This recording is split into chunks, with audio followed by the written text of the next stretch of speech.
All right, today we're diving into something really special. It's this beautiful, super charming, and yeah, genuinely dangerous piece of science history. It's called the Golden Book of Chemistry Experiments. I mean, just look at that cover. It totally screams adventure and discovery, right? And for so many kids, this book was their first real ticket into the world of science. But here's the twist. Hiding inside these colorful pages were experiments so risky, so hazardous, that the US government actually had it banned. We're talking pulled from library shelves, pretty much erased from history. So the big question is, what on earth was so dangerous in this book? So, to really get this book, you have to kind of transport yourself back in time. We're talking 1960. The space race is just kicking into high gear. People are thinking atomic energy is going to solve all our problems. Science was everything. It was the key to a better future. And this book, it was born right out of that amazing, boundless optimism.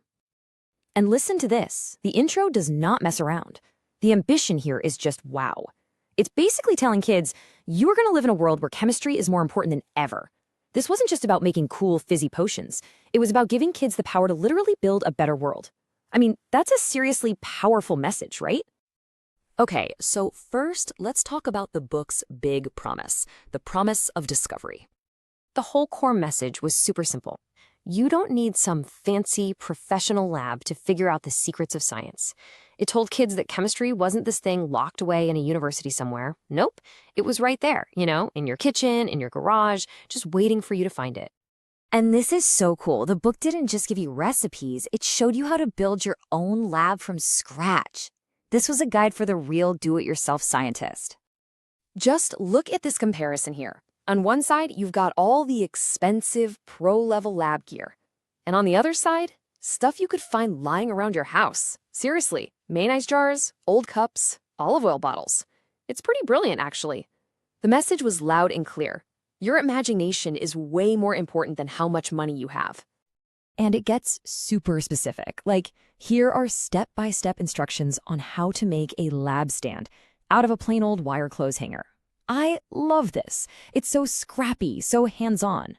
And you can imagine how empowering that felt. You weren't just doing science experiments, you were literally building your laboratory from the ground up. And this was the end game. To have your own little corner of the world, a sturdy table, a few household things, and boom, it's your personal center for scientific discovery.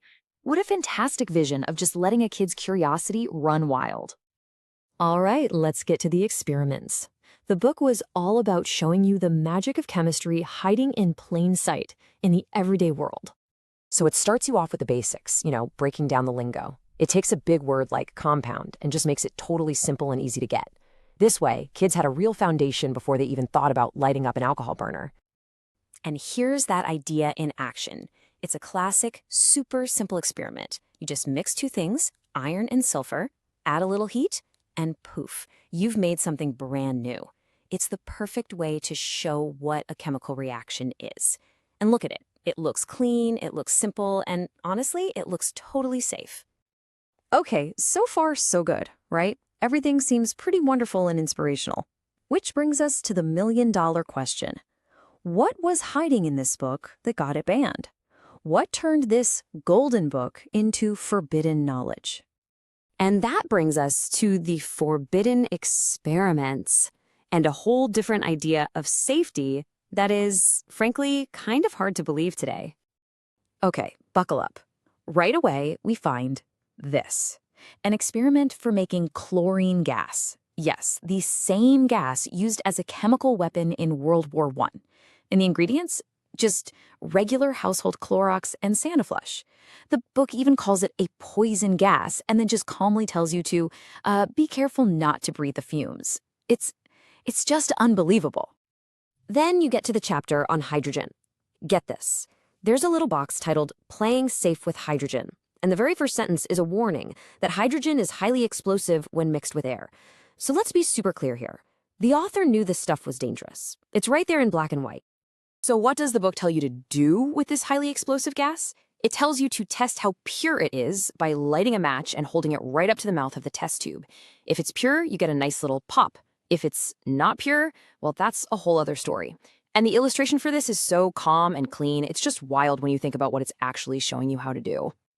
And if you thought that was bad, check this out. The section on how do you know an acid? The very first instruction is to taste it.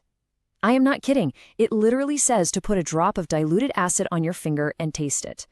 We're talking about a kid being told to taste hydrochloric acid. Just wow. And the list, it just keeps going. There are instructions for making irritating sulfur dioxide fumes. It has you casually using carbon tetrachloride, a solvent that we now know is super toxic and can cause cancer. It even tells you how to heat mercury compounds.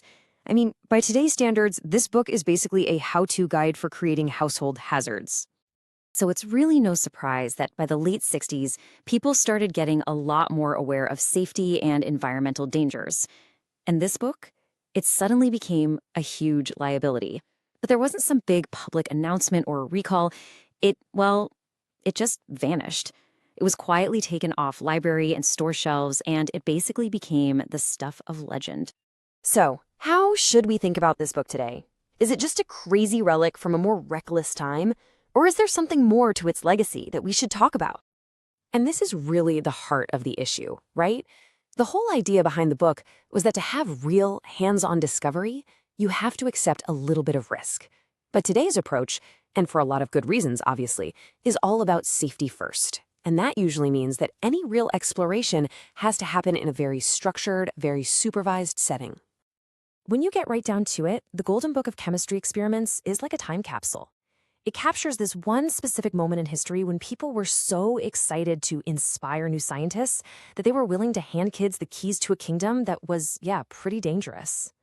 It's the perfect example of that constant push and pull between wanting to be curious and needing to be safe. And that kind of leaves us with one final question to think about. This book was, no question, dangerous. But in our push today to make everything completely safe for our kids, I wonder, have we accidentally scrubbed away some of that magic? Have we lost some of the hands-on wonder that comes with a little bit of risk? It's definitely something to think about.